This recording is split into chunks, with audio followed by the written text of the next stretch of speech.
Hi, fifth graders. We are in chapter 3 of Watson's Go to Birmingham, the world's greatest dinosaur war ever. I couldn't believe it. The door opened in the middle of math class, and the principal pushed the older, raggedy kid in. Mrs. Cordell said, "Boys and girls, we have a new student in our class today. Class starting today. His name is Rufus Fry. I know all of you will help make Rufus feel welcome, won't you?" Someone sniggled. "Good. Rufus, say hello to your new classmates, please." He didn't smile or wave or anything. He just looked down and said real quiet, "Hi." A couple of girls thought he was cute because they said, "Hi, Rufus. Why don't you sit next to Kenny and he can help catch you up with what we're doing?" I couldn't believe it. If I wanted my personal savior to be as far away from me as he could get. I knew when you had two people who were going to get teased a lot and they were close together, people didn't just choose one of them to tease, they picked on both of them. And instead of picking on them the normal amount, they picked on them twice as much. Mrs. Cordell pushed the new kid over to the empty seat next to me. "Kenny, show Rufus where we are in the book." As I watched the new kid sideways, he said, "Kenny, I thought they..." I'm sorry, let me say that again. "Kenny, I thought they said your name was Poindexter." The class cracked up, part from his country style of talking and part from laughing at me. I could tell that Mrs. Cordell was fighting not to break out laughing. Though he was looking friendly when he said this, I kind of knew it had to be teasing. Because who'd ever heard of anybody's mama giving them a name like Poindexter? When he sat down next to me, I tried to imitate Byron's death stare, but it didn't work because the kid smiled at me real big and said, "My name's Rufus. What are we doing?" "Times tables." "That's easy. You need some help?" "No," I said, and I scooted around in my chair, so all he could do was look at my back. This guy was real desperate for a friend because even though I wouldn't say much back to him, he kept jabbering away at me all through class.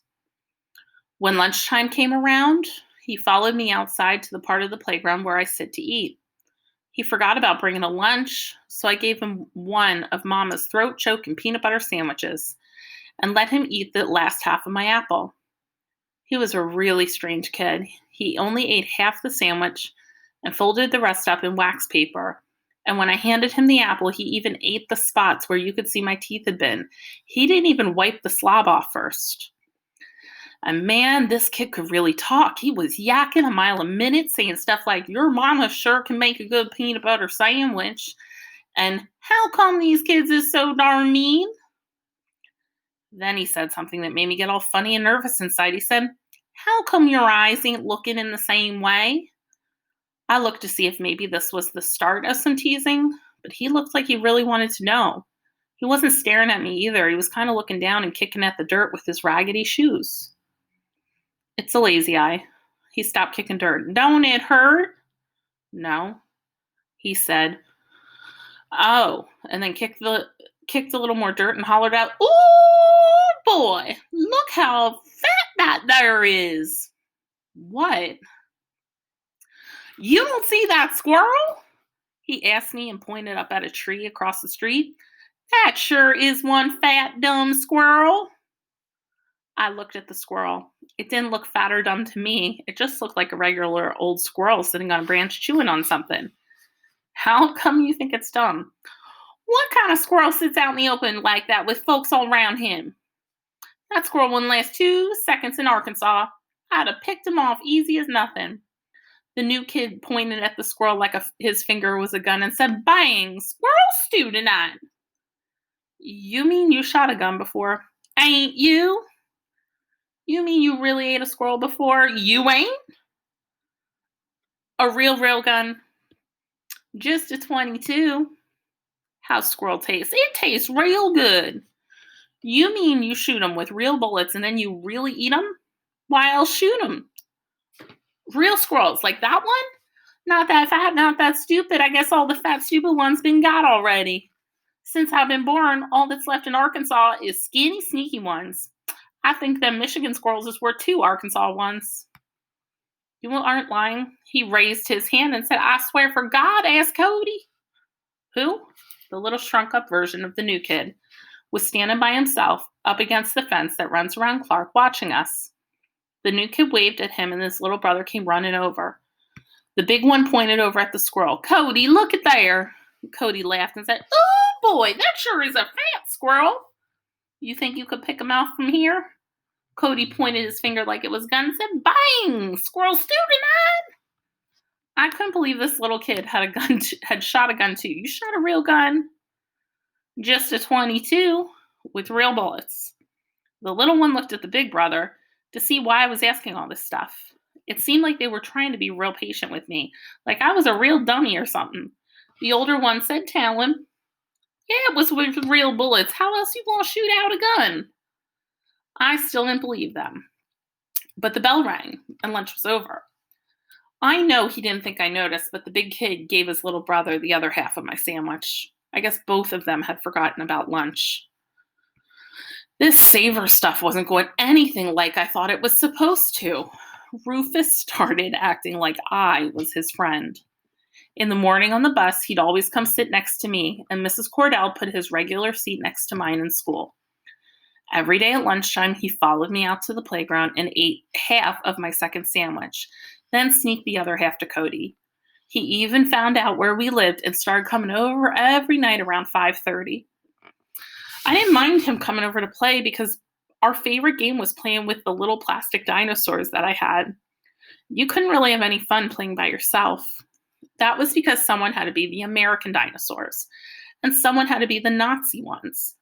Rufus didn't even mind being the Nazi dinosaurs most of the time, and it was okay playing with him because he didn't cheat and try to steal my plastic monsters.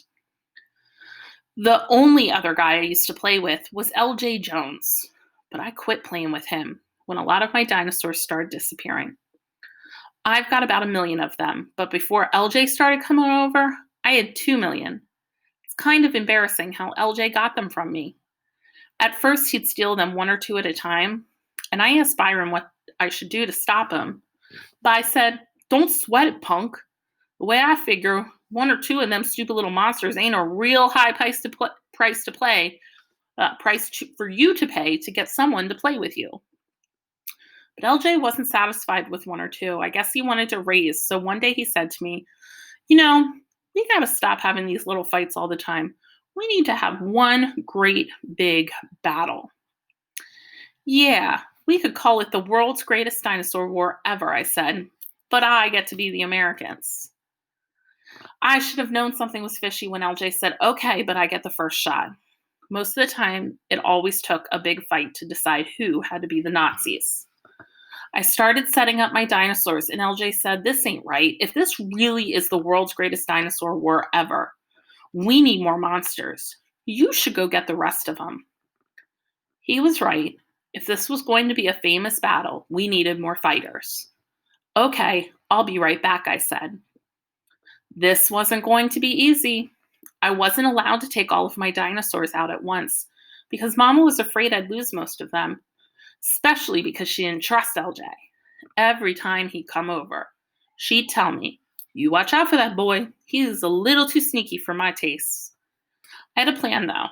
I'd go upstairs and drop the pillowcase I kept my dinosaurs in out the window. I wasn't so stupid that I dropped them down to LJ. I dropped them on the other side of the house and then run around and get them. My plan worked perfect. After I went and picked up the pillowcase, I set up my dinosaurs, and LJ set up the Nazis, and we started the battle. He took the first shot and killed about 30 of mine with an atomic bomb. My dinosaur shot back and got 20 of his with a hand grenade. The battle was going great. Dinosaurs were falling right, left, and center. We had a great big pile of dead dinosaurs off to one side and had to keep shaking more and more reinforcements out of the pillowcase. Then, in the middle of one big fight, LJ said, wait a minute, Kenny, there's something we forgot about. I was ready for a trick. I knew LJ was going to try to get me to go away for a minute so he could steal a bunch of my monsters. I said, what? These dinosaurs have been dropping atom bombs on each other. Think about how dangerous that is. How is it dangerous? LJ said, look, he made one of his brontosauruses run by the pile of dead dinosaurs, and when he got 2 steps past them, it started shaking and twitching and fell over on its side, dead as a donut. LJ flipped him on the dead dinosaur pile. I said, what happened to him?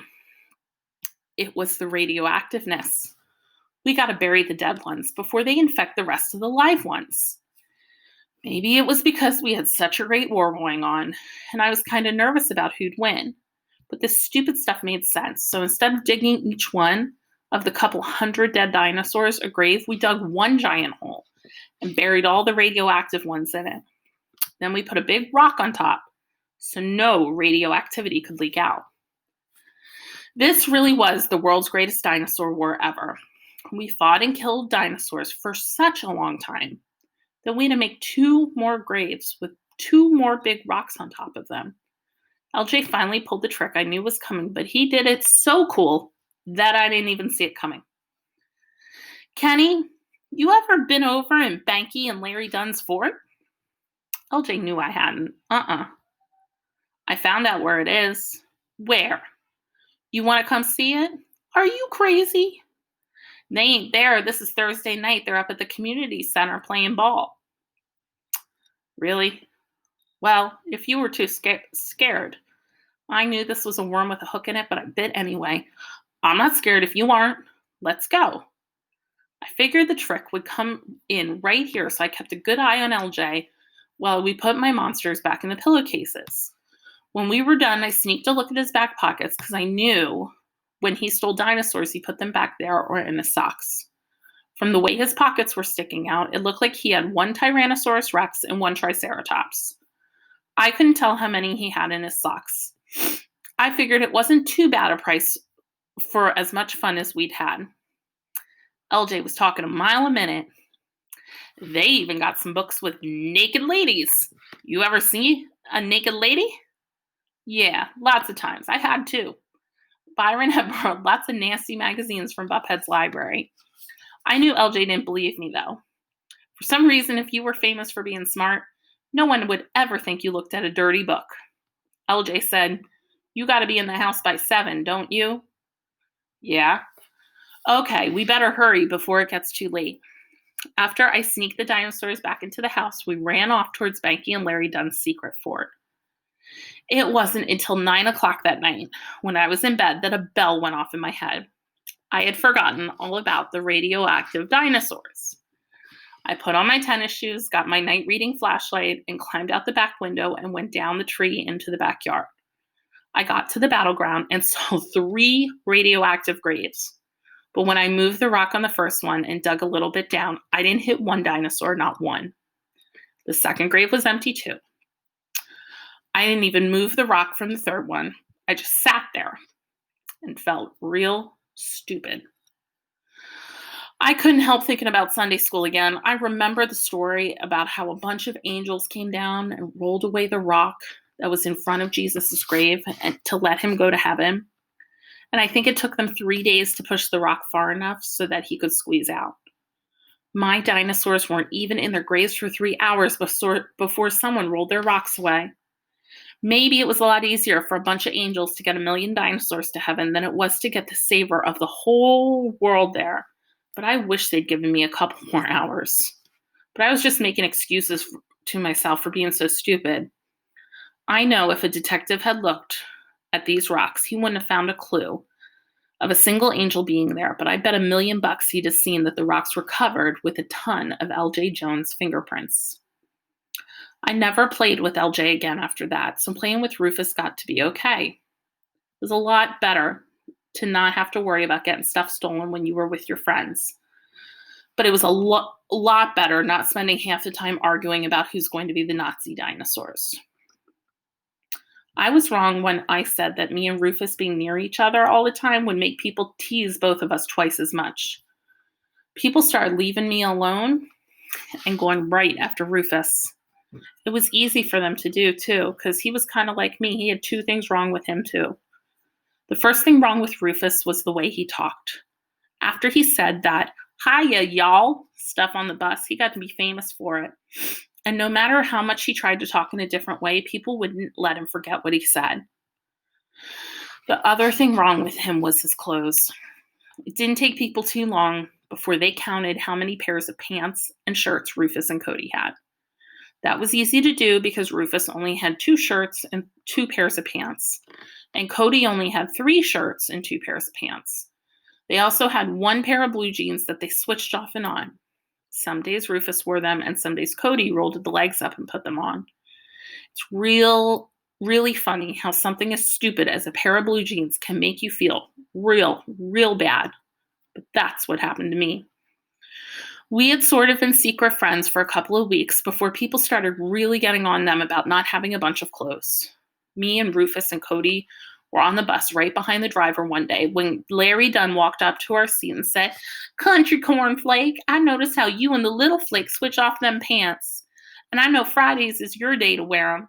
But I was wondering if the same person who gets to wear the pants gets to wear the drawers that day too." Of course, the whole bus started laughing and hollering. Larry Dunn went back to his seat real quick before the driver had a chance to tell anybody the secret he knew about Larry's mama. I looked over at Cody. He had on the blue jeans today, and he was pulling at the waist to check out his underpants. Maybe it was because everybody else was laughing. Maybe it was because Cody had such a strange look on his face while he peeked at his underpants. Or maybe it was just because I was glad that Larry hadn't jumped on me. But whatever the reason was, I cracked up too. Rufus shot a look at me. His face never changed, but I knew right away that I had done something wrong. I tried to squeeze the rest of my laugh down. Things got real strange. Instead of Rufus jabbering at me a mile a minute at school, he scooted around in his seat so all I could see was his back. He didn't follow me out on the playground either, and he acted like he didn't want my sandwiches anymore. Ever since Mama had met Rufus and I told her about sharing my sandwiches with him, she had been giving me 4 sandwiches and 3 apples for lunch. When I saw him and Cody weren't going to come under the swing, at lunchtime, I set the bag with their sandwiches and apples in it on the swing set. The bag was still there when the bell rang. They quit sitting next to me on the bus too, and Rufus didn't show up that night to play. After this junk went on for 3 or 4 days, I sneaked a pillowcase full of dinosaurs out and headed over there to where Rufus lived. I knocked on the door and Cody answered. I thought things might be back to being okay because Cody gave me a great big smile and said, "Hiya, Kenny, you want to talk to Rufus?" "Hi, Cody." "Just a minute." Cody closed the door and ran back inside. A minute later, Rufus came to the door. "Hey, Rufus, I thought you might want to play dinosaurs. It's your turn to be the Americans." Rufus looked at the pillowcase and then back at me. "I ain't playing with you no more, Kenny." "How come?" "I knew, though. I thought you was my friend. I didn't think you was like all them other people." He said, "I thought you was different." He didn't say this stuff like he was mad. He just sounded real sad. He pulled Cody out of the doorway and shut it. Rufus might as well have tied me to a tree and said, "Ready, aim, fire." I felt like someone had pulled out all my teeth with a pair of rusty pliers. I wanted to knock on his door and tell him I am different, but I was too embarrassed, so I walked the dinosaurs back home. I couldn't believe how sad I got. It's funny how things could change so much and you wouldn't notice. All of a sudden, I started remembering how much I hated riding the bus, and all of a sudden I started remembering how lunchtime under the swing set alone wasn't very much fun. And all of a sudden, I started remembering that before Rufus came to Flint, my only friend was the world's biggest dinosaur thief, L.J. Jones. And all of a sudden, I remember that Rufus and Cody were the only 2 kids in the whole school, other than Byron and Joey, that I didn't automatically look at sideways. A couple of days later, Mama asked me to sit in the kitchen with her for a while. "How's school?" "Okay." I knew she was fishing to find out what was wrong, and I hoped it wouldn't take her too long. I wanted to tell her what I'd done. "Where's Rufus been? I haven't seen him lately." It was real embarrassing, but tears just exploded out of my face, and even though I knew she was going to be disappointed in me, I told Mama how I'd hurt Rufus's feelings. "Did you apologize?" "Sort of, but he wouldn't let me talk to him." "Well, give him some time, then try again." "Yes, Mama." The next day after school, when the bus pulled up at Rufus's stop, Mama was standing there. When Rufus and Cody got off, they said, "Hi, Mrs. Watson," and they gave her their big smiles. The three of them walked towards Rufus's house. Mama put her hand on Rufus's head while they walked. Mama didn't say anything when she got home, and I didn't ask her, but I kept my eye on the clock. At exactly 5:30, there was a knock, and I knew who it was, and I knew what I had to do. Mama and Joey were in the living room, and when they heard a knock, everything got real quiet. Rufus and Cody were standing on the porch, smiling a mile a minute. I said, "Rufus, I'm sorry." He said, "That's okay. I wasn't through, though. I really wanted him to know I am different." He said, "Shoot, Kenny, you think I don't know? Why you think I came back? But remember, you said it was my turn to be the Americans." People started moving around in the living room again. I guess I should have told Mama that I really appreciated her getting my friend back, but I didn't have to. I was pretty sure she already knew.